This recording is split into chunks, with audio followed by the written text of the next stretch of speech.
my thanks to President Trump for his leadership on this, to the Qataris, to Egypt and Turkey, who've done really important work in the negotiations.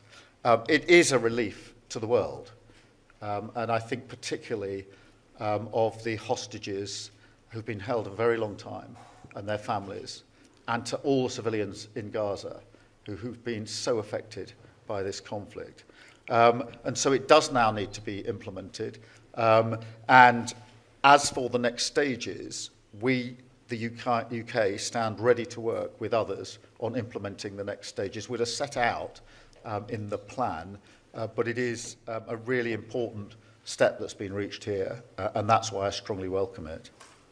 On the question of Ukraine and Russia, yes, we did discuss that this morning with President Modi, and we each went through the steps we're taking to bring about a resolution of the conflict, and we emphasised in particular our focus on the shadow fleet and the work that we're doing leading the coalition of the willing. Thank you, Alex. Can I come to Carl, ITV?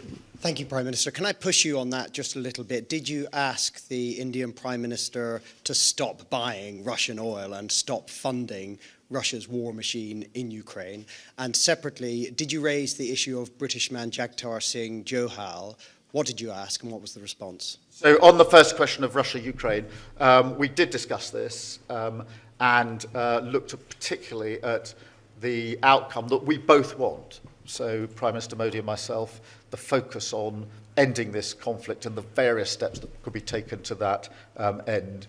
And that was a wide-ranging discussion, but we did set out the steps that we are taking in relation to energy, particularly on the shadow fleet, and the work of the Coalition of the Willing. On the consular cases, yes, we did raise the consular cases.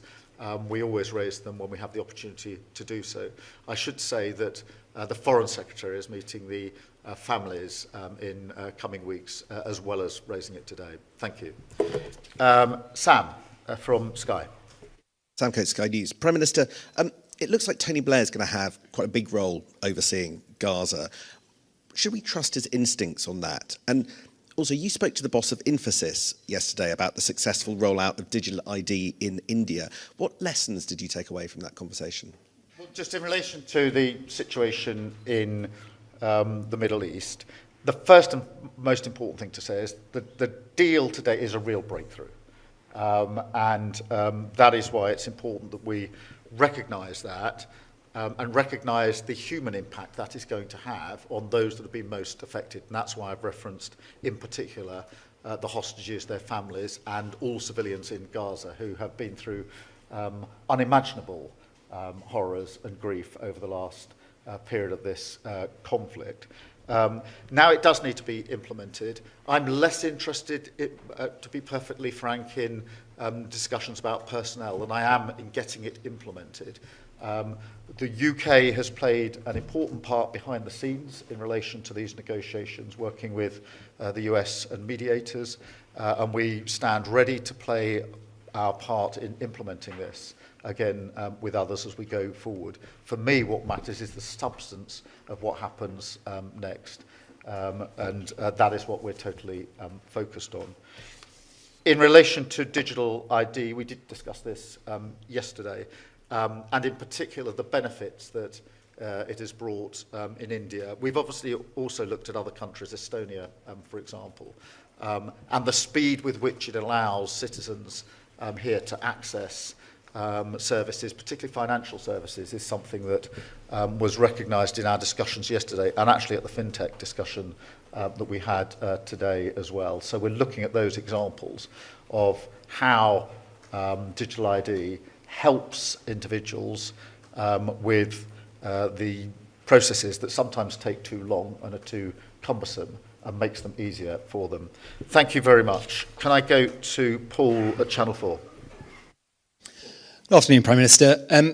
In the first line of your statement this morning, and you've just repeated it now, you called it, quote, President Trump's peace plan for Gaza. So, yes or no, do you now think that President Trump will be a deserved winner of the Nobel Peace Prize? Well, look, it is a very significant step forward, and it would not have happened without President Trump's leadership on this. And I want to be really clear about that, and I say that from the informed position of the UK having played a part behind the scenes in this with the US and with the mediators.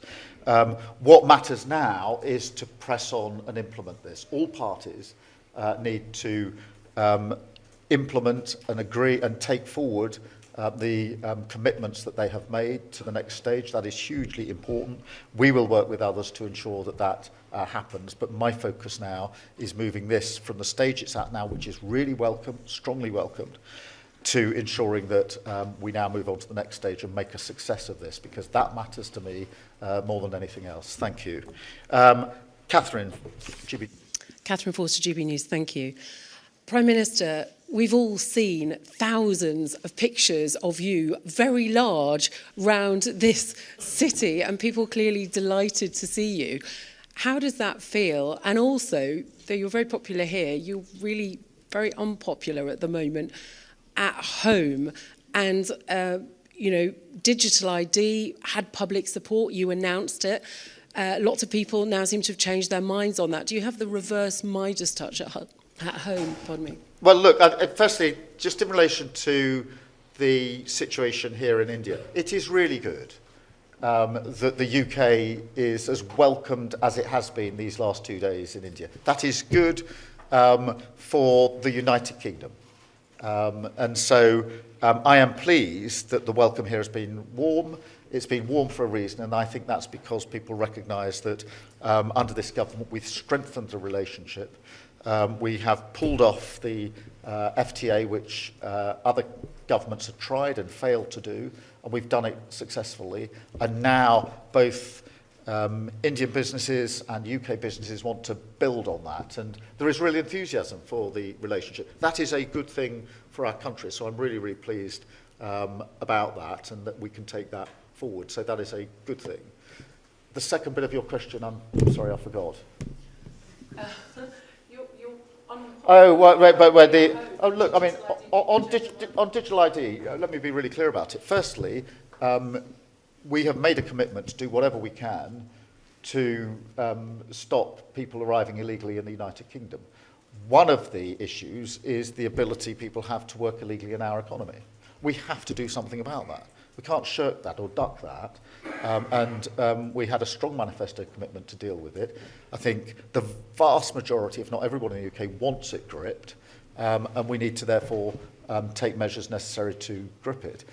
One of the things on digital ID that I do think we need to emphasise and make the case for, frankly, is the great benefits of digital ID. You can see from Estonia the speed with which people can access services that are available to them, which have been transformational, and there's great enthusiasm in Estonia for it.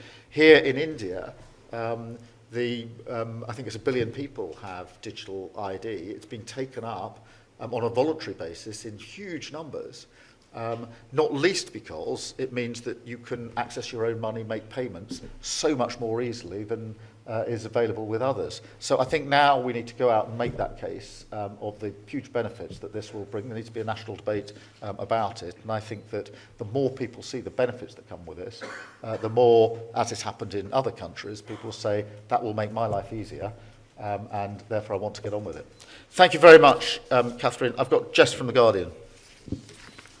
Prime Minister, thank you. You've got a huge trade delegation here, and I think the last time there was one this big was Theresa May's delegation to China in 2018. I wonder if you can tell us whether that country is next on your list next year for a big trade trip, and do you have the same hopes for that relationship as the way you've improved it here? Well, I'm really pleased that this is the biggest trade mission ever to India, and actually one of the most diverse in the sense that we've got big businesses, iconic businesses, we've got smaller or medium-sized businesses, but we've also got universities represented through their vice-chancellors, sports bodies, cultural bodies, filmmaking bodies, fashion industry, have all come together in this trip. And that shows the breadth of the possibility because they've come here to take advantage of those opportunities.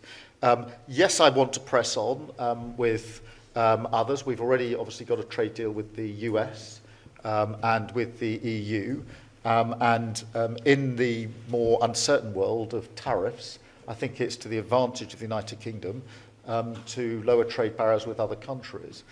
In relation to China, that's not on our list for a trade deal as such, but our position is to cooperate where we can, challenge where we must, and that's been the consistent policy of the government in relation to China. Thank you very much. I've got Aubrey from the Times. Hello, Prime Minister. Aubrey Allegretti from the Times. On that theme of the challenge, I'm hoping you can clear up some of the claims around the China spy case.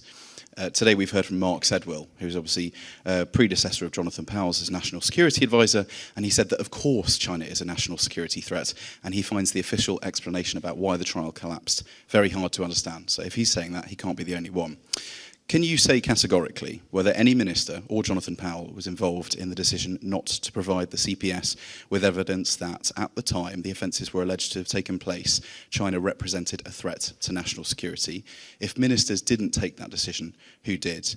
And finally, can you explain why the government refused to provide this evidence when there are multiple examples on the public record from the time of China being referred to as a threat to national security?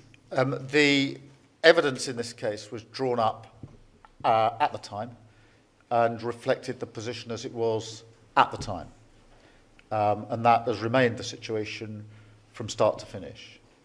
That is inevitably the case because in the United Kingdom you can only try people on the basis of the situation as it was at the time. You can't try people on the basis of the situation as it now is or might be in the future. And therefore the only evidence that a court would ever admit on this would be evidence of what the situation was at the time. So that's the base on which the evidence was drawn up. The witness statements were drawn up. And I can be absolutely clear, no ministers were involved in any of the decisions since this government's been in relation to the evidence that's put before the court on this issue. The evidence was the evidence as it then was. That's the only relevant evidence. And that evidence was the situation as it was under the last government, the Tory government, rather under this government. It's not a party political point, it's a matter of law.